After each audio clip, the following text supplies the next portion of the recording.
welcome everyone, and I want to welcome especially any new members who've joined us recently.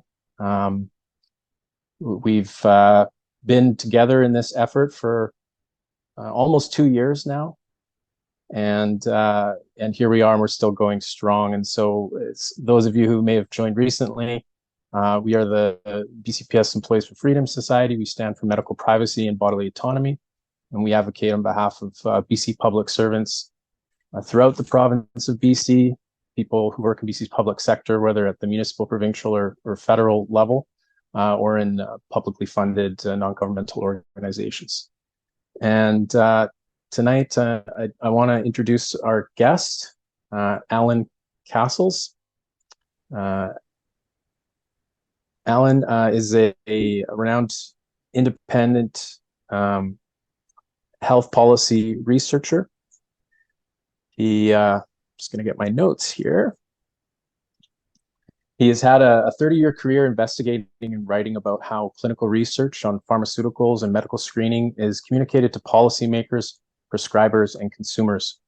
His work is focused on research and evaluation of public drug benefits policies, consumer drug information marketing, and influences on prescribing. He's been a frequent lecturer, media commentator, and contributor to newspapers, magazines, and the CBC radio program Ideas. In 2012, he was awarded the Queen's Diamond Jubilee Medal for his contributions to evidence-based communications on health issues. Alan is the former director of communications for UBC's Therapeutics Initiative. Throughout his career, he has always worked on publicly funded research and evaluation projects. And I think he's proud to say that he's never eaten a pharmaceutical company funded sandwich, though he's had many opportunities to do so. He served 12 years in the Canadian Armed Forces in both the East and West Coast fleets, and is a qualified military parachutist, ship's diver, and bridge watchkeeper. He has participated in NATO missions with Canada's East Coast Fleet and has served in United Nations peacekeeping missions in Cambodia and South Africa. He has a bachelor's degree in English literature from the Royal Military College of Canada, and a master's in public administration from the University of Victoria. He is the author of 4 books, some of which we'll be talking about tonight, including the international bestseller Selling Sickness: How the World's Biggest Pharmaceutical Companies Are Turning Us All into Patients, with Roy Moynihan from 2005, The ABCs of Disease Mongering: An Epidemic in 26 Letters, 2007, Seeking Sickness: Medical Screening and the Misguided Hunt for Disease, from 2012, and the Cochrane collaboration Medicine's Best Kept Secret, 2015, in addition to numerous works of journalism, book chapters, and academic publications. So that's a bit about Alan. I think we're going to get to know a little bit more about Alan and his work and his research tonight. And I just want to welcome Alan, and how are you doing tonight? I'm doing very well. Thank you very much for inviting me. And it's great to be with this group. Totally believe in your mission. I think you guys are on the right track, fighting the good fight. So way to go. Congrats to everyone. Thanks so much. And it means a lot to us for you to come and speak with us. And so look forward to getting into it here tonight, and also look forward to the questions that our members have for you. So we'll get to that in a moment. But let's talk a bit about your work. And you've written 4 books and hundreds of articles over the years examining pharma's influence on the creation and marketing of disease, and the use of evidence-based medicine. Explain to us a bit what disease mongering is and some of the diseases you think that are being pushed by pharma. Yeah, so this is something that we've looked at. Well, I've looked at for almost 30 years now. And this book came out in 2005 that I wrote with an Australian journalist. 10 chapters in this book. The subtitle is How the World's Biggest Pharmaceutical Companies Are Turning Us All into Patients. And really the thrust of that book is we examined a sort of myriad of examples in the way in which not just pharma, but the way medicine medicalizes everyday life. Perfect example, and I think probably the best chapter in that book is the first chapter is on cholesterol, right? We all have cholesterol.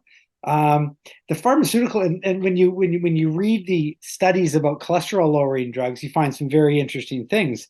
We all have cholesterol. We need cholesterol to live, though over time, what is considered to be a healthy rate, a healthy level of cholesterol has changed over the years. And we documented this in a number of years where, you can put it this way, if you set the level at which you should be treating high cholesterol with drugs at 8, and that only has maybe 50 million Americans, if you lower that to 7, you now have 100 million Americans who would be potentially, and if you can lower it to 6, then maybe you have 200 million Americans who would be right for your. So without changing the sort of the science around the cholesterol drug, the cholesterol drugs, what they did is they changed the definition of what's considered to be at risk. And this has many parallels with COVID, where we're not actually treating a disease, we're treating the risk of getting a disease. And that means that everyone is a potential patient. If you've got cholesterol in your blood, if you can ingest the virus into your nose, you're totally a candidate for the fear mongering that happens. And so we probably the basis of a lot of what I've written about is the way in which the pharma companies and medicine, pharma's not all by themselves. They get regulators and physicians and specialists that they buy into their view of things, the way in which they can use fear to drive behavior, whether it's fear of your high cholesterol or fear of maybe being socially awkward in situations. There's a chapter in that book about the way in which a major pharmaceutical company, Eli Lilly, was able to take one of its drugs and repackage it as a treatment for social anxiety disorder, which they sold billions for. Up to that point, we had called it, shyness, and so they'd taken shyness and basically redid it into a disease in which drugs are going to be prescribed. So the use of fear, whether it's high cholesterol, high blood pressure, osteoporosis, we see this everywhere. And and that has been kind of the basis of my books, looking at and examining the way that the techniques that are used to scare people. And we saw this, in full flight during the early days of the pandemic, where images of body bags and people being scared to go out or breathe in public or not, be outside in the company of other people and so on. And so planting that fear is very important, because if you can't motivate people through fear, you're going to have a very small market. So we've seen this with a bunch of different conditions. So just to back up a little bit, I don't think a major publisher would publish this book today, partly because the world has changed. I mean, the fact that myself and my co-author could write a serious international critique of the pharmaceutical industry and the many ways in which they've used fear mongering and disease mongering to sell their treatments. It's like people can't ask those questions these days, even though we're still documenting many examples of the way fear is being used to sell drugs and vaccines and so on. So just maybe I'll slow down. Maybe people have any questions, please interrupt me. One thing that I quite noticed, a decade ago, I don't know if you remember, but it was around 2011, 2012, we had a pandemic, the H1N1. There was some level of concern in the public. There was a new vaccine that was produced, and there was, policies that were brought in that seemed to me completely irrational. For example, they would say that nurses and doctors would have to wear masks or get vaccinated. So the flu. The problem with the flu is that it comes every year. It's not a problem. It's a good thing if you're a pharmaceutical company, because you retweak the formulation, you employ your minions to scare people that the pandemic of the flu is coming, and you get lots of people vaccinated. But 10 years ago, I was able to, I challenged the provincial health officer at the time, Perry Kendall, where I said, look, I think your policies around masking, getting vaccinated or masking are illogical and didn't make sense. And what was good about that is that this critique that I had of his policymaking made it into the mainstream press. It was published in CBC. It was in, but today, even questioning the basis of a provincial health officer's decree, it's just not allowed. So the whole world has changed. And why do I mention that? A very interesting thing happened, and this is why I became very concerned when COVID came around. The H1N1 vaccine, I don't know if you remember, maybe 40 to 50% of the population received that vaccine. It wasn't that high. And but they studied it in populations in British Columbia through the Center for Disease Control, and they found something very interesting. They found that the people who were vaccinated with the H1N1 vaccine in subsequent years had a higher risk of developing the flu. So not only was the vaccine not protecting people from getting H1N1, but it was causing them to be more vulnerable and more exposed to future flus. And as soon as I saw, and this wasn't a crank like me publishing that. This was published by the Center for Disease Control. This was BC researchers, the same people who Bonnie Henry talks to and gives orders to, and so on. So these are mainstream researchers finding that the vaccine that they were pushing increased people's risk. So, of course, when COVID came around, I had two questions, of course. The first question is, why should we be fearful? What is so when I say so despite all the images in the media and the fear mongering, what was the actual risk of a person developing and dying from COVID? And it took a while for those numbers to come out, and it was studied in 60 or 70 different studies around the world. It was put together by a Stanford researcher, a guy named John Ioannidis, and he calculated what then was called the IFR, the infection fatality rate, which is if you get infected, what's your chance of dying? Well, for me at the time, a 58-year-old guy, your chances of getting infected of dying was something like it was somewhere between 2.5 and 3 per 10,000. So you say, okay, well, it is what it is. It's a extremely low risk. So like any disease, whether it's high cholesterol or osteoporosis, if you don't know your risk to start with, you can't make a rational decision about whether you take a drug or not. If your risk of dying of a heart attack because you've got high cholesterol is in the next 5 years, if your risk of dying is 8%, 8 out of 100 people like you would die from heart disease, you can lower that risk with cholesterol drugs, maybe in the best case by 1%. So your risk goes from 8% down to 1%, or down to 7%. It's a difference of 1%. So 1 in 100 would benefit. And the number of people who benefited from the vaccine was so low, it's like and it was so thin, it was a joke. I mean, and when I ask people, like, people are, even put all the stuff about the vaccine hasn't been tested long term and hasn't really been evaluated in pregnant women and children.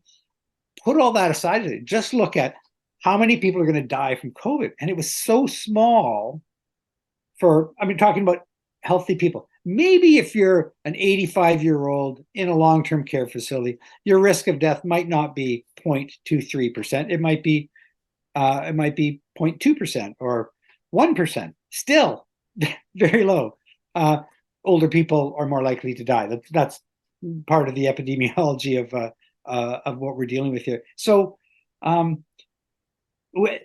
guess the main point that I would make is that when someone's coming at you with a fear, you have to ask yourself, what is the likelihood of being harmed by this thing, whether it's a virus, cholesterol, high blood pressure, et cetera, et cetera. And once you understand how low the risk is, most people wouldn't take the drugs. I mean, that was really kind of the punchline of my books, is that when you understand that, can I give you one example? Sure. Which this example kind of turned me into an activist.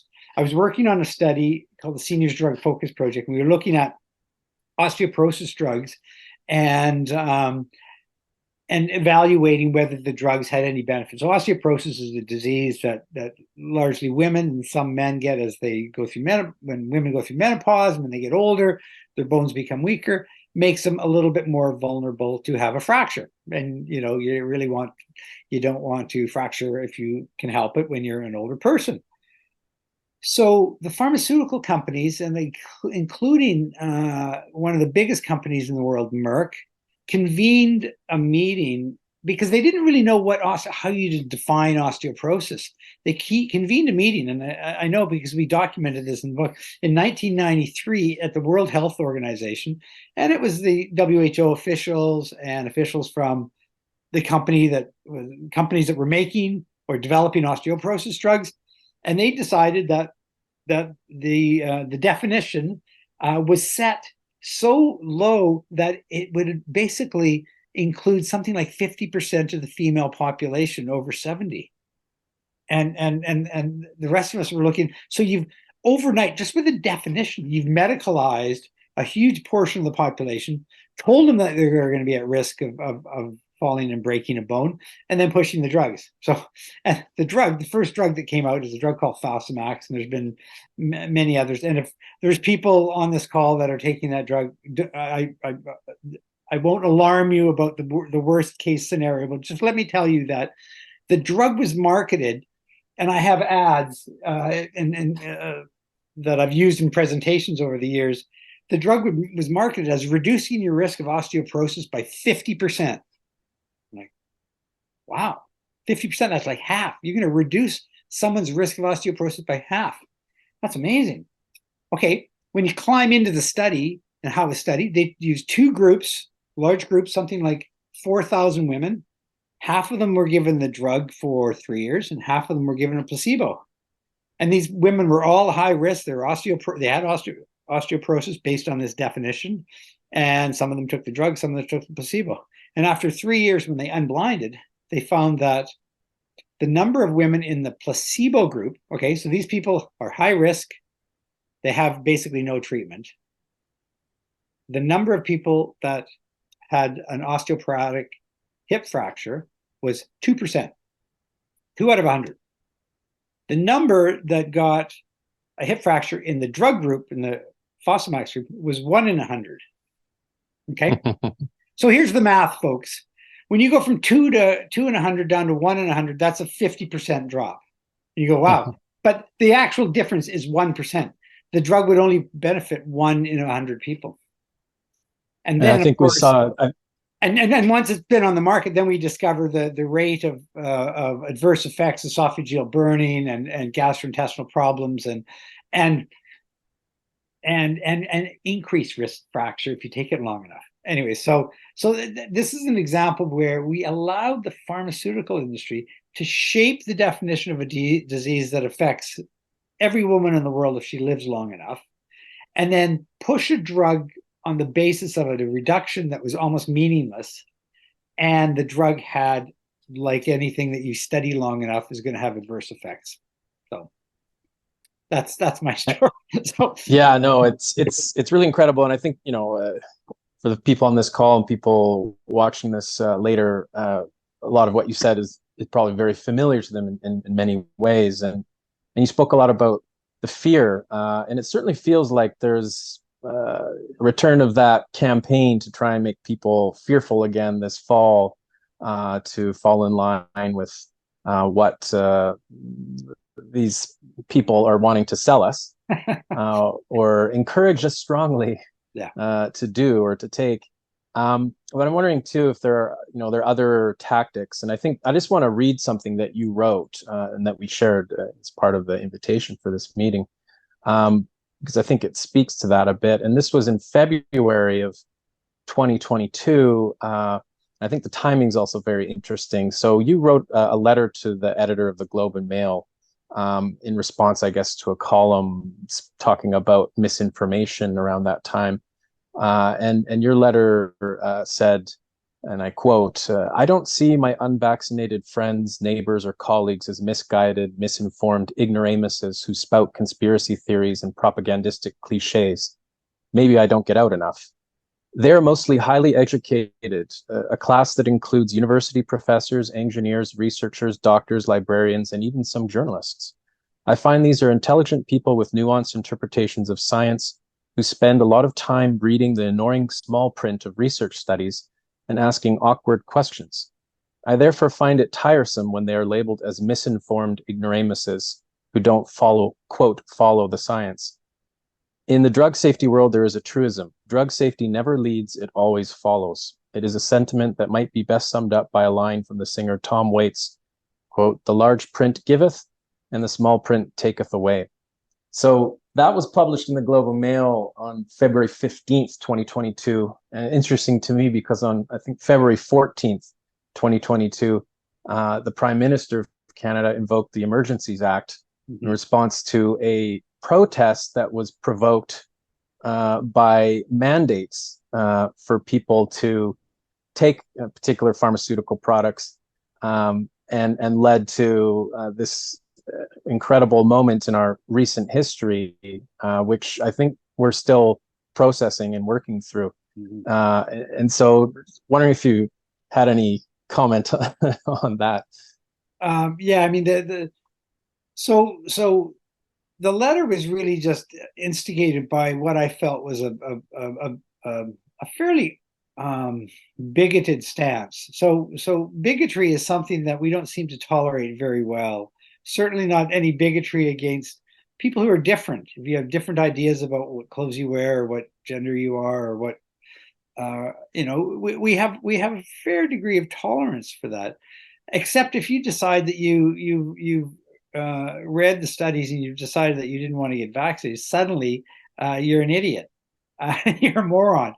And I think the Prime Minister even used very unfortunate language when talking about unvaccinated people. I mean, so the main issue that I have really about the whole kind of enforced vaccination campaigns just the terrible pressured way that they put on people is that it was all based on a complete misunderstanding, and that is the vaccine's ability to prevent transmission. So, when I did my presentation, I did a presentation with the National Citizens Inquiry, and I thought, what can I contribute to this? Well, the one thing that I've done in my career a lot is read the product monograph. This is the approved product label of a drug product, whether it's a vaccine or a drug. And it's sometimes very long. I think the Pfizer vaccine product monograph is 60 or 70 pages long. When you read that, you want to know what has the vaccine been tested to do, so that you can use that to compare with the claims that are being made. And it was never tested or approved to prevent transmission. And the whole vaccine mandates the fact that I couldn't fly on a plane for, I don't know, 6 months or eat in a restaurant was based on this idea that if you're not vaccinated, then you are a vector for disease, which was totally false. In fact, you will notice that the companies themselves were not saying that their vaccine prevents transmission, because that is an off-label use. That is they could be fined. They could face criminal fines for marketing their product that's outside the approved product label. Yet it didn't stop people from like Bonnie Henry and Anthony Fauci and everyone else from saying this vaccine is going to prevent transmission. Anyway, so you know, the devil's in the details, and if you can spend some time looking at the details of say product monographs, you discover, you know, wow, they're making claims that have not been studied, tested, or approved. Yeah, it's pretty incredible to look back on it with hindsight, but you know, obviously when it's all happening in the heat of the moment and the emotion and certainly the fear, you know, I think for many of us, we recognize that there was a campaign of fear and questioned that, and probably maybe didn't feel that fear to the same level, which is you know, why we might have taken different positions on things. Um, Maybe just getting back to your work here, and the role of evidence-based medicine and review of these new products that come out onto the market and then occasionally are pushed very hard by governments. Tell us about the book that you wrote, the Cochrane collaboration, Right. Medicine's Best Kept Secret. You know, there's a controversy right now about masking and whether mask mandates should be brought back. The Minister of Health was in the media not too long ago, sort of signaling that they may be brought back for hospitals, healthcare facilities, and so forth. And we'll see what happens in the coming months. But tell us about that book and what we can learn from it. So I was asked to write this book so I did research in 2012 and 2013. The book came out in 2015. And so you might ask, why did I subtitle it Medicine's Best Kept Secret? And even within medicine, most people play this game of, I have got a positive study, you have a negative study. You know, so this idea that in order to prove their points, they point to individual studies. That's really not the way Cochrane works. So the Cochrane is an international group of largely volunteers that try to answer medical questions looking at all the available evidence, right? So, you know, on the question of, I mean, the one area that I'm very familiar, and there's a chapter in this book about this, is the work of Tom Jefferson, who is a infectious disease researcher. He lives in Rome. He's done some of the best meta-analyses, and this is the overview of studies. So instead of saying we looked at this study, that study, this study, what you need to do is you have to actually look at all the studies, and you have to say, what do they say as a big picture? And you can create what's called a meta-analysis, and that's what Cochrane does. You would say that it is the purest form of evidence. Now, having said that, there are many problems with some of the Cochrane reviews. However, the stuff that's been done on infectious diseases, and I mean, Tom Jefferson was doing reviews of masks and flu vaccines a decade ago. He's probably been in this game more than 2 decades, but he's probably one of the leading researchers. So, of course, the mask was a bit of a talisman during the whole pandemic. And you know, I was at the grocery store today, and you know, there's still people wearing masks in public. You know, I saw a guy jogging the other day wearing a mask. You have to ask yourself what the heck's that about. But you know, the basic question: does the mask prevent you from developing or becoming sick from a virus such as COVID? And you know, I looked at this evidence a decade ago, and you know, first of all, you have to ask yourself, how well have masks been studied? And you know what? They've been studied in really unique circumstances. So, for example, you know, surgeons wear masks when they're operating on people. Why? Well, because I guess so they don't, you know, spit in an open wound or something like that. So they're wearing a mask kind of to protect the patient from, you know, emitting bacteria. So the question would be, do the operations where the surgeons wear masks, do those patients do any better than the operations where the surgeons don't wear masks? So a randomized controlled trial. That's how you find no difference. So even in a situation we would expect a difference. And so they've been studied in surgical theaters. Masks have been studied in long-term care facilities, studied in COVID, and all studies are not equal. So the studies that I'm talking about are the randomized trials where someone gets the intervention, someone doesn't get the intervention, and you follow them for a specific period of time, and then you find out who does better. And so Tom Jefferson and his team has come out recently in the last, say, 6 months, and basically saying, having assessed all of the studies, and there were, I can't remember, I think there were over 70 high quality. So these aren't the shit studies. So pardon my language, but there are studies that are done in observational groups that are worthless. You can't trust them because they're not randomized. Cochrane looks at randomized evidence, right? And so when you look at the overall randomized evidence of masks and mask wearing in a range of settings, you find no difference. You say, well, how can the whole population, or a good portion of the population, believe that masks have some kind of effect when even the biggest meta-analyses, the highest quality meta-analysis finds no difference? I think it's part of people want to do something to feel like they're protecting themselves or something, and hence and I think governments want to, like, well, you guys are all public servants, you know what governments are like, let's do something, even if it's the wrong thing, we got to be seen to be doing something. And telling people to wear masks is, I don't know, it's probably useless, but it's doing something, right?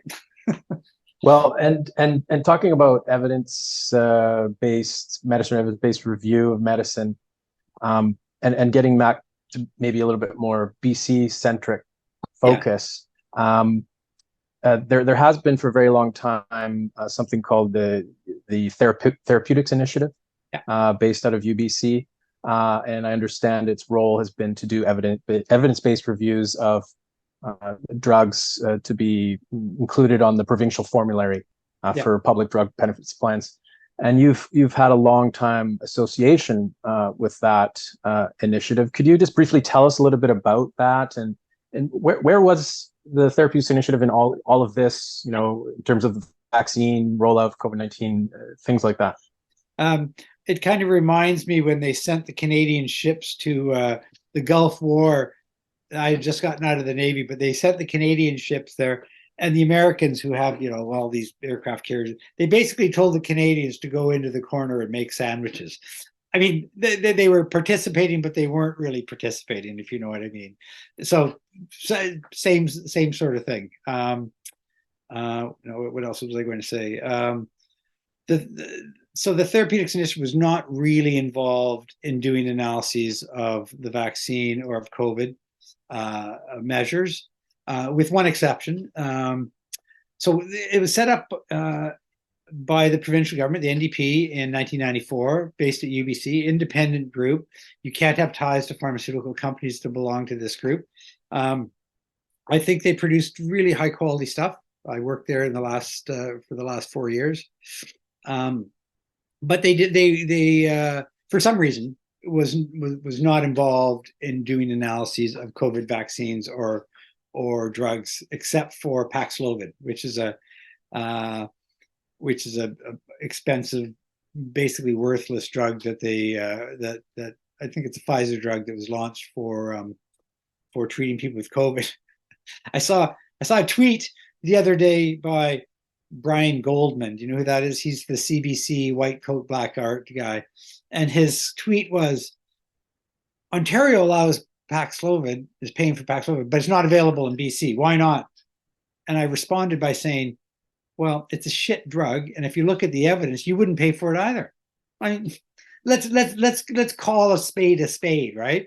And I think that analysis of Paxlovid done by the TI showed that the drug was basically useless. It's couched in different terms, but anybody who actually understood the study would look at this drug and say, that's it. That's all you got. It's expensive and close to useless. So yeah, well, it's interesting to me that we've had for a long time in this province an entity like that set up to do reviews of medicines that the public are going to pay for, and then isn't used in some of these circumstances, or is used sparingly. We talked before, and you'd mentioned to me how you you were sort of associated with the Therapeutics Initiative from almost its beginnings in the 90s. Yeah. But then more recently, you were working there as the director of communications. Who sort of recruited you to rejoin that organization? So, an interesting anecdote. The in 20 so the NDP, and I don't want to call out political parties, but the NDP started the Therapeutics Initiative. They were always very supportive of it. It did, in my opinion, solid independent work that wasn't tainted by the drug companies. And Adrian Dix, when he was the health critic for the NDP for many years, he said before the 2017 election that if the Therapeutics Initiative, or if the NDP wins the election, then he would double the funding of the Therapeutics Initiative, and he did that. And we were able to hire some new professors, and I was given a job there. And so that irony of ironies, that's how I ended up there as an employee, though I'd been doing a lot of contract work. And a lot of the writing that I've done has really tried to find this gap between what the evidence says and what the marketing says. And the marketing is everywhere, whether it's in your doctor's office, in medical journals, in TV and advertising. It's worthless and it's harmful. You have to actually look at what the studies say, and the TI and a few other groups in the world were very good at looking at the studies. And so almost always there's a big gap between what the marketing says and what the studies say. And I think most people, and I hope you guys are with me on this, is that we would hope that our physicians would prescribe a drug based on a clear, independent assessment of the evidence and not on what the marketing says. I mean, we don't want our doctors to be prescribing the latest drug that comes through from a sales rep dropped off at their office, though in a sense that happens all the time. And people, a lot of people get started down the road of really inappropriate drug use. And so you go into the medicine cabinet and we've studied this in elderly people, and you find that the average person over 75 has something like 8 or 10 medications in their cabinet. And you say, have these drugs ever been studied in combination? And no one can answer that.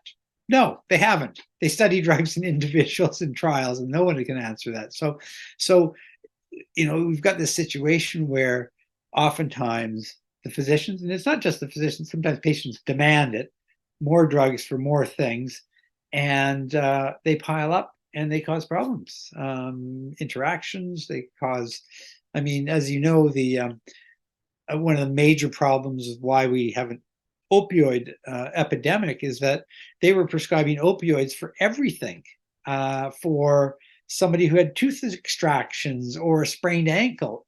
Those drugs should only be used in extreme pain, cancer pain, not for somebody who stubs their toe or has a tooth pulled. Though when you start prescribing them to everyone, they end up in the medicine cabinets of people, and people will abuse them. And unlike a lot of drugs, which you can stop relatively easy, you start down the road of an opioid, you can be addicted within 8 to 10 pills. You can have your life ruined by a prescribed medication because you didn't need it.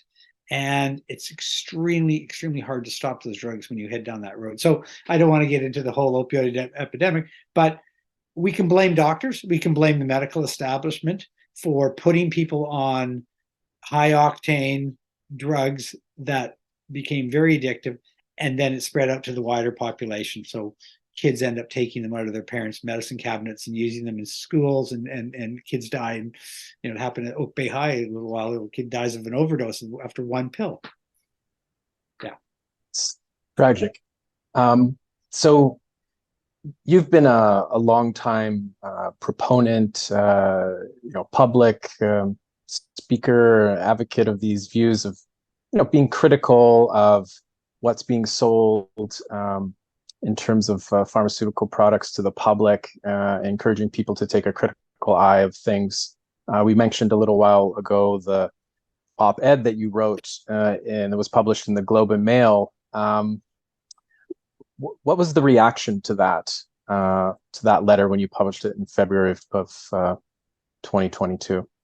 Oh yeah, I got called into my boss's office, and I was told, it was kind of bizarre. Alan, you can't be in the public criticizing government policy. And I said, well, if you read my letter, I didn't criticize any government policy. I didn't mention anybody. All I did was I critiqued the Globe's bigoted use of language when they're talking about unvaccinated people. And frankly, my friends who are scientists and researchers and normal people who decide not to get a vaccine are not morons. So yeah, so I got some kickback on that, but I'm not sure if that was the reason why I got laid off. Who knows what happens in the upper echelons of the Ministry of Health or the Faculty of Medicine. So you've paid a price for being, I would say, consistent in your views on things, like many of us have paid in the last few years. So I think we feel some kinship with you, Alan, for what you've been through, and also admire you for the public stance that you've taken, which is just what you've been doing all these many years, I think, and the world has really kind of changed around us. Yeah, I actually regret that I didn't take more of a public stance during COVID. I mean, I was probably just kept my head down for the most part. Though, I tried, because even though, and I published articles in magazines, and including a couple local magazines. I wrote for Common Ground for about 12 years, and I've published in mainstream magazines as well, in Vancouver Sun, the Globe and Mail, and so on. And I just found, like, since COVID, there's just an absolute chill. If you want to write anything that's critical and looks at evidence and it doesn't fit some perceived narrative, then we don't want you. It's very it's troubling to see that. It's a chill, and I see it with my colleagues who have are really concerned, but they don't say anything because you don't know who's going to get fired next. so this chill, this kind of level of censorship, even amongst journalists who won't put their neck out because they don't want to lose their job. Yeah, I mean, it's pretty sad. So can I just say one anecdote about the world of journalism? And that is, I used to write for Focus magazine, which is a local magazine, and they've known me for, I've written for them for more than a decade, and I'm known and trusted. And I went to the editor, the publisher, earlier this year, and I said, I've written an article analyzing the excess deaths in British Columbia between 2021 2022. And I think and the punchline of the story was, how come nobody's investigating this? I did the math. It worked out to, compared to a historical average, it was about an extra 21 deaths per day. And the editor said, no, we won't be publishing that. That's speculation. And part of it is that because she hadn't seen it being reported in the mainstream press, she figures that I was just making things up or speculating. And that was a real eye-opener, because this is somebody that I was, she didn't think I was a crank. I've written for them for many years. And here I have an idea that I think is a good story. And no, not publication worthy. Well, I think you shed a lot of light on another important problem that we have currently in society. And we talked about COVID and sort of like the medical or scientific issues and controversies that exist, but it seems there's a big problem, with our media and our communication, how we talk about these things popularly, and then how people understand the average person and the information that's available to them. or not available to them. But at any rate, I've monopolized the conversation with you so far, so I want to bring in any others here who have any questions or comments that they like to share and ask you. And so if you have a question, please just raise your hand. I'll get to you and we'll unmute you. Or if you want to put it in the chat, please go ahead and do that and we'll read it out. And we'll do that for the next 10 or 15 minutes or so. And so we've got Mike has his hand up. So, and Diane, maybe you can help me out here with muting and unmuting. But let's go to Mike. Mike, if you got a question or comment for Alan.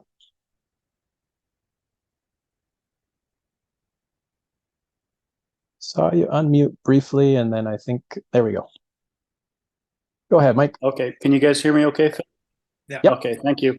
So first of all, a pleasure to have you, Alan. To have someone of your caliber joining us today is really very, very valuable because of the insights and the experience and history that you have. So I have two questions that I'm hoping perhaps you can shed some perspective on. The first question would be in regards to the recent booster that has been approved through Health Canada, the Moderna booster. You were speaking about how the language changes, the definitions change. And from having watched the federal health leaders speak, they're no longer calling it a booster. They're just simply calling it a vaccine because that's the language that's familiar for people. So I'm hoping that you can maybe shed some light in regards to your perspective on that. And then the second question that I would have is with a lot of the focus and attention that's been put on to children who are transitioning, transgender, and are wanting to represent themselves as a gender which is different than their natural biology is, doctors seem to be very happy to prescribe treatments for them. Can you offer your thoughts on that? Yeah. So just the first one about the language around boosters. To be honest with you, I have sort of tuned out anything that Health Canada says nowadays, and partly because it's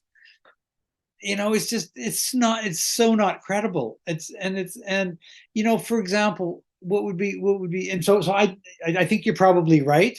They probably did focus groups. They discovered that using the word vaccine is better to increase uptake of the booster. And so that's why they're using it. That's what I would hypothesize. They probably focus tested the language, and that's why they've arrived there.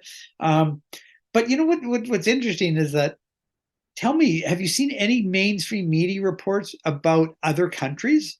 Like the UK, and I mean there are other countries that have said no, we're not boosting the population. We're not pushing this anymore. And I mean these are not backward countries. These are modern, developed countries who are saying no to the vaccine, but Canada is still pushing things. So I would really like to see some proper reporting and to give some context on why are we boosting when other countries aren't. But your second thing about the transitioning of kids, it's a very complicated thing. I mean, I have a lot of sympathy for kids who are going through stuff like this. However, what I don't have is I don't have a good handle on the money. And I think and when I say the money, so my books are about following the money, right? Who made the big amount of money when they changed the definition of cholesterol? Who's making a huge amount of money when it comes to pushing vaccines or certain definitions of disease? And I think that in the world of detransitioning or transitioning, there's a lot of money to be made. And so when there's a lot of money to be made, then the science will fall aside. And so you can get a lot of inappropriate, perhaps excessive treatment if somebody's making a lot of money doing it, and especially if the treatments are publicly covered. And so I don't know what's driving it. I think there is, and somebody should do a serious, maybe somebody has done a serious investigation about the business of transitioning children.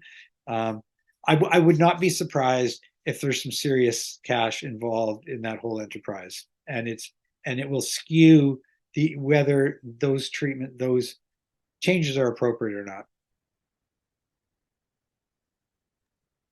Hope that answers Thanks. your question, Mike. Thanks for that question, Mike, and thanks, Alan, for your answer.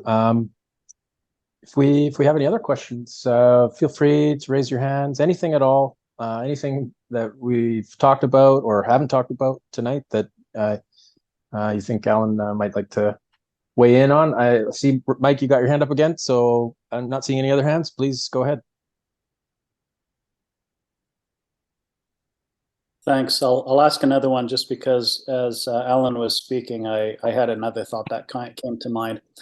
So in regards to the COVID vaccines that were provided, they were of the usage of the mRNA technology, which I know has been around for a long time, but this was brought out en masse. And so now with all of the vaccines that seem to be coming out in booster form, which we're now calling vaccines, the continued usage of mRNA technology is being leveraged. And I'm hoping perhaps you can offer your thoughts in regards to that particular technology versus other technologies that's been used in vaccines previously. It's a very good question. I would say I'm ignorant on that. I do, however, have a bias, and that bias is how long have we been using this technology in vaccines that have been used on 70, 80% of the population? Very short period of time. So, and it's like anything, whether it's a cholesterol-lowering drug or something else. If you've studied something in a short period of time and shown some level of benefit, what happens when it's used by millions of people for the longer term? And they don't, those questions can't be answered. I think some of the boosters were tested in mice, very small numbers of people. And so the studies themselves, in my opinion, would not even be credible. You don't push a mass booster without good, solid evidence that it has some benefit. And I think the regulators in Canada, the US, and Europe, they have been so captured by pharma's interests that nobody questions the evidence base of these boosters or vaccines. And so no, I think it's a joke. It's a joke. I mean, what else can I say? How long are you going to keep pushing this joke without any proper evidence? So if somebody thinks that there's good evidence for the current booster campaign, I'd be happy to look at it, but I doubt if there's any. All right, thanks again, Mike, for that question. And I see Zoran. Zoran, you have your hand up. Hi, good evening, everyone, and thank you, Alan, for joining us tonight. And it was my privilege to be at the MCI when you gave the presentation, and I think it was well received at the time, and that was the first time to learn about you and your research and the work that you have done. You mentioned the tonight product monograph, and that was precisely the document that was used in the country of my origin by one of the lawyers to raise the constitutional challenge to the government to mandate the vaccine and vaccine passports. And it was defeated based on that product monograph. First country in Europe that outlawed the vaccine passports. What country was that? Bosnia and Herzegovina. Good for them. So, yeah. So now that you mentioned that, and the Western democracies knew about the product monograph, and I suspect the majority of the medical field and the doctors who advocated for the vaccines read those. What are the repercussions or the consequences, perhaps, that the general public can push and hold those bodies accountable, College of Physicians, the ones who advocated and recommended vaccine, Nazi for recommending, and the government to put themselves in a position to prescribe that medical treatment through mandates for the workers. I'm just, curious about your thoughts about what that product monograph can open as an opportunity to hold people accountable who were in a position to use that as a sword. Yeah, I mean, it's a major piece. It's a major part of the regulatory environment, right? They regulate drug. So, and the product monograph says a lot of things. It goes into the pharmacology, it goes into a number of things about the treatment, but it also says who the treatment was tested in. And so, if, for example, I've got a new drug and I've tested in men between 50 and 60, I can't, and then I show some level of benefit, I go get it approved. I can't then go and say it's good for pregnant women because it's not in the product monograph. So I think we saw so many things sneaking into the public discourse about that was never in the product monograph. And I think that, by the way, if I'm going to leave your listeners here with one piece of advice, if you get a drug prescribed, ask your doctor for the product monograph. He won't have it, but you can get it from the pharmacy, and you can get it online. Health Canada lists all the product monograph, and you have to read it really closely, and because you'll discover things that if you're a woman and your doctor just prescribed a drug and it says in the product monograph, this drug has not been tested in women, you might want to say, what the hell? So yeah. So but in terms of using this to try to make way with the public health officials and the government on this, I mean, it just seems like a really steep kind of hill. I mean, I think at the end of the day, we have to make decisions about our own willingness and our own interest in taking any drug, whether it's a vaccine or a drug. And reading the product monograph, understanding what's there, is a really, really good place to start.